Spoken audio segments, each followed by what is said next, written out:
Los sacerdotes de los dioses antiguos pronto se pusieron a la cabeza del pueblo y organizaron un ejército. Las diferentes clases sociales estaban unidas por un deseo, apartar del trono a este odiado soñador. Es cierto que Ecnatón llegó a dominar la crisis, pero sus últimos años se vieron llenos de preocupaciones. Murió después de 17 años de reinado hacia el 1358 a.C. Revolucionario apasionado y reformador religioso, Ecnatón se distingue sobremanera en la larga serie de faraones apegados a la tradición y sin gran personalidad. Sus ideas eran muy avanzadas para su tiempo, siendo considerado como el primer idealista y la primera personalidad vigorosa de la historia mundial. Sus enemigos intentaron borrar de la historia de Egipto el recuerdo del rey herético. Así pues, después de la muerte de Ecnatón, los sacerdotes y los seguidores de las viejas creencias obligaron a su yerno y segundo sucesor, Tutankamón, a abandonar la ciudad de El Amarna. Estancamiento imperial. Tutankamón y la reacción clerical. Ecnatón fue el último vástago masculino de una familia condenada a la extinción. Su padre era de endeble constitución y todos sus hermanos y hermanas murieron jóvenes. Ecnatón tuvo 6 hijas, pero ningún hijo para perpetuar su nombre, y fue sucedido por 2 de sus yernos, que reinaron poco tiempo. El segundo llevó primeramente el nombre de Tut-Ankh-Atón, el que vive en Atón, mas los sacerdotes de Amón le obligaron a ingresar en el seno de la religión antigua y a tomar el nombre de Tut-Ankh-Amón, el que vive en Amón. Tutankamón carecía de suficiente personalidad para resistir el clero y capituló en toda la línea. Instaló sacerdotes y profetas, dice un texto propiciatorio, escogidos entre los hijos de las nobles de sus ciudades y entre los hijos de gente ilustre. Todos los bienes de los templos fueron duplicados, triplicados, cuadriplicados, con regalos de oro, plata, lapislázuli y turquesas. El servicio de los santuarios se sostuvo con cargo a palacio y a expensas del señor de las 2 tierras. Tutankamón abandonó la ciudad del dios Sol e instaló de nuevo la capital en Tebas. Parece ser que el traslado se efectuó apresuradamente. En las ruinas del palacio real se han hallado los esqueletos de una treintena de liebres, lo que prueba que los animales fueron abandonados en El Amarna y murieron de hambre. Los funcionarios y demás personal de servicio en la corte acompañaron a la familia real. La espléndida ciudad de Atón quedó vacía, sus templos y palacios cayeron en ruinas y el viento del desierto los cubrió de arena. Solo al cabo de más de 3000 años, esta Pompeya de Egipto pudo ser arrancada del olvido para dar testimonio del período más destacado y singular en la historia de los faraones. Tutankamón murió después de algunos años de reinado, no dejó hijos, pero sí una viuda que dio bastante que hablar, desde luego más que su esposo. Las tablillas de Bogascoy levantan el velo en un interesante episodio protagonizado por la joven reina. Para conservar el trono tenía necesidad de encontrar un marido influyente y, a ser posible, en el plazo más breve. Por eso escribió la siguiente carta al rey de los hititas: mi marido acaba de morir y no tengo hijos. Me dicen que tenéis varios hijos adultos. Enviadme uno. Haré de él mi esposo y el rey de Egipto. No había tiempo que perder. Después de un mes de espera recibió no el marido pedido, sino una respuesta prudente. Desesperada, insistió en la propuesta, y esta vez el cauteloso rey de los hititas decidió acceder a la demanda, pero era demasiado tarde. Por culpa de tantas dilaciones, el príncipe hitita nunca llegó a ser rey de Egipto. Otro personaje sucedió a Tutankamón, y la viuda, la jovencita traviesa de los dibujos de El Amarna, desapareció como por ensalmo del teatro de la historia, sin que sepamos la suerte que corrió. El nombre de Tutankamón no aparecería sin duda en estas páginas, a no ser por el descubrimiento de su tumba casi intacta y que le asegura un renombre mundial. En realidad, lo más importante que puede decirse de este faraón es que murió y fue enterrado. Ramsés II y los hititas. La negligencia de Ecnatón en política extranjera fue subsanada en parte por otros faraones más enérgicos, sobre todo por Seti I y su hijo Ramsés II. Llevados por sus predecesores a una situación difícil, tenían una tarea mucho más pesada que ellos. Durante el periodo de El Amarna se había producido uno de los cambios más importantes de la historia. Los egipcios tuvieron que abandonar cada vez más su supremacía política y cultural a los pueblos de Asia Occidental. En Siria, las tropas egipcias encontraron un ejército poderoso. Ramsés tuvo que luchar durante 15 años con los hititas, terminándose la guerra en el año 1272 a.C. Aquel reconoció al rey de los hititas como su igual. En las inscripciones de los templos egipcios se encuentra este eufemismo. Los embajadores hititas acudieron a Ramsés para suplicarle accediera a la paz. A él, el toro de los reyes, extiende las fronteras de su país como le place. En realidad, en el tratado de paz no está escrito que ninguna de las partes haya solicitado la tregua. Los dos soberanos son llamados reyes grandes y valientes, y la conclusión del tratado es que ambos serán hermanos para toda la eternidad y prometen ayudarse mutuamente contra sus enemigos, tanto en el interior como en el exterior de sus fronteras. Interesa observar que la formulación de estos párrafos es de hecho el tratado de paz más antiguo que se conoce. Este documento contiene los siguientes términos: el rey de Egipto nunca jamás atacará al país de los hititas para tomar de allí cualquier cosa, y el gran rey de los hititas no penetrará en Egipto para tomar de allí cualquier cosa. El compromiso de asistencia mutua por lo que concierne al rey de los hititas está formulado así: si un rey enemigo invade el país de Ramsés, el gran soberano de Egipto y el faraón escribe al gran rey de los hititas: ven conmigo, ven a ayudarme a combatir aquí, el gran rey de los hititas vendrá, y el gran rey de los hititas matará a los enemigos del faraón. Y cuando no agrade al rey de los hititas ir personalmente a combatir, mandará a su ejército y a sus carros de guerra para matar a los enemigos del faraón. Finalmente se estipuló sin duda, para mayor seguridad, que el que no obrara conforme a lo pactado en las tablillas de plata sería aniquilado por los dioses del país de los hititas y por los dioses del país de los egipcios. No quedaría nada de él, ni de su casa, ni de su país, ni de sus siervos. El primer tratado de paz conocido.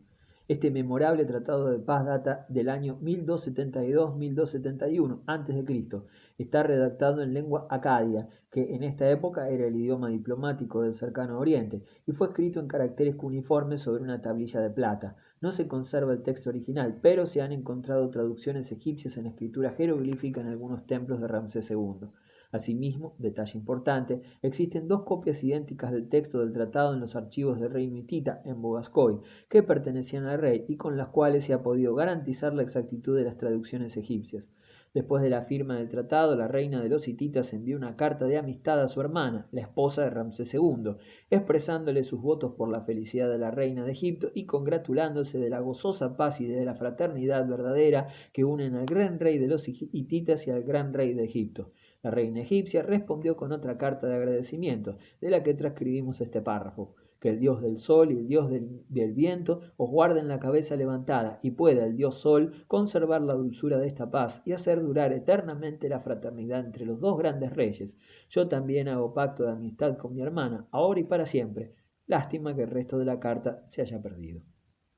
Las relaciones de amistad entre el faraón y el rey de los hititas parece que fueron sólidas y duraderas. 30 años después de la firma del tratado, Ramsés se casó con una hija del rey de los hititas, quien al frente de una brillante escolta acompañó a la prometida a Egipto y ofreció ricos presentes de boda a su nuevo yerno. Cuando el hitita abandonó el país para emprender su regreso, el faraón le escribió una carta deseándole un buen viaje y condiciones atmosféricas favorables al pasar por las montañas. A su llegada a Tebas se celebraron grandes fiestas y los egipcios y los hititas confraternizaron con el mismo entusiasmo que antes pusieron en combatir. La visita del rey causó grata impresión al pueblo y el recuerdo de aquellos días sobrevivió en las inscripciones, en las leyendas y en los cantos folclóricos. Tebas, la ciudad de las 100 puertas. Seti I y Ramsés II perpetuaron el recuerdo de sus hazañas en numerosos templos que mandaron construir, aunque en este terreno nadie superó a Ramsés.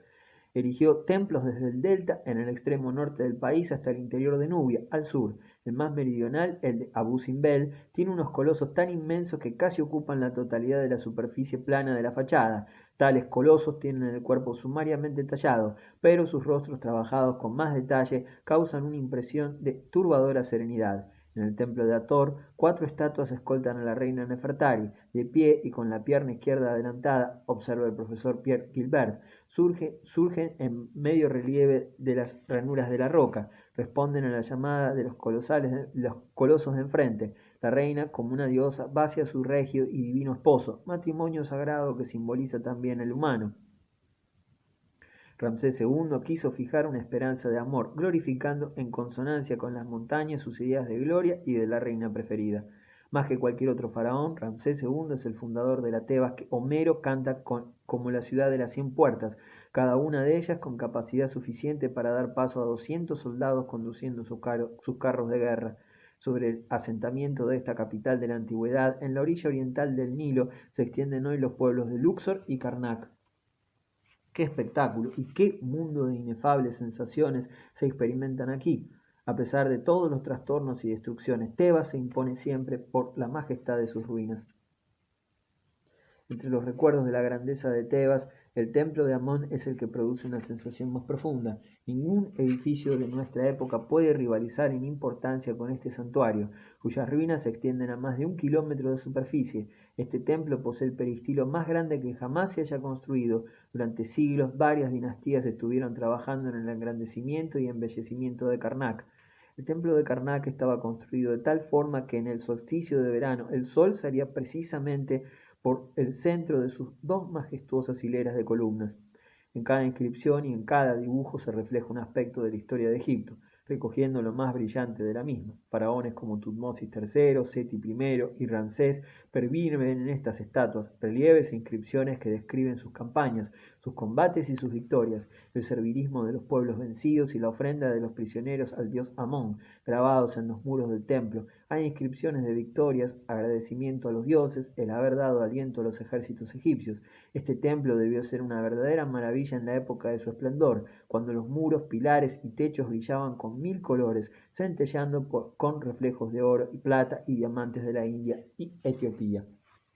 Kadesh, escenas de la vida militar. Allí, como en los demás templos construidos por Ramsés, los muros están decorados con frescos que describen sus expediciones. Son escenas de la vida militar y en ellas vemos soldados dando de comer a los caballos o descansando tendidos al sol.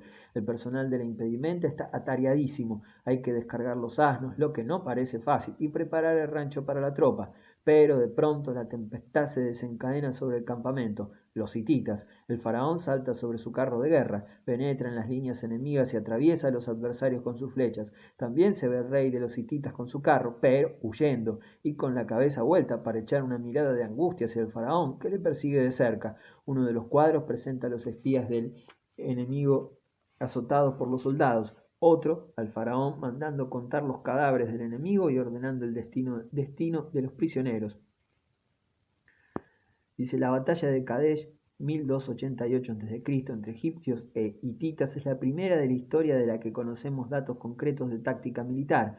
Las divisiones primera y segunda del ejército egipcio se vieron furiosamente atacadas por las fuerzas hititas, acampadas en la orilla derecha del río, pero pudieron ser socorridas a tiempo por la tercera división egipcia, Ta, estacionada en el bosque de Bawi. La cuarta división egipcia, acampada en Sabtuna, no tuvo necesidad de intervenir en la acción. Los hititas fueron vencidos pese a sus carros de guerra.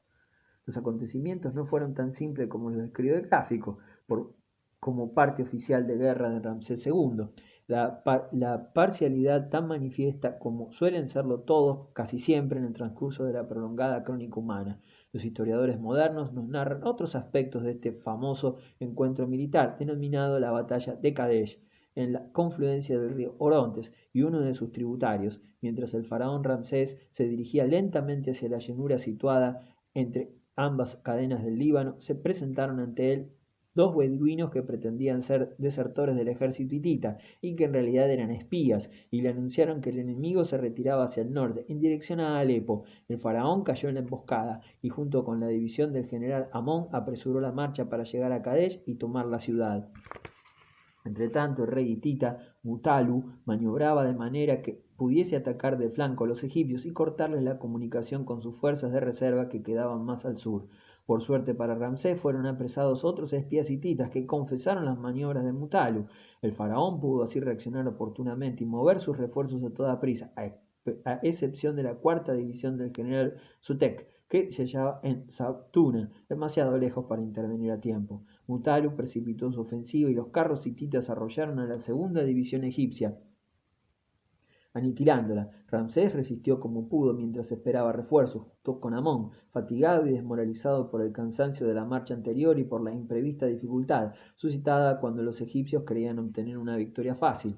El propio faraón hubo de participar personalmente en la batalla y debió su salvación a que los hititas, al caer en su poder el campamento enemigo, se abalanzaron codiciosos al pillaje de las tiendas de campaña donde había rico botín y descuidaron la lucha.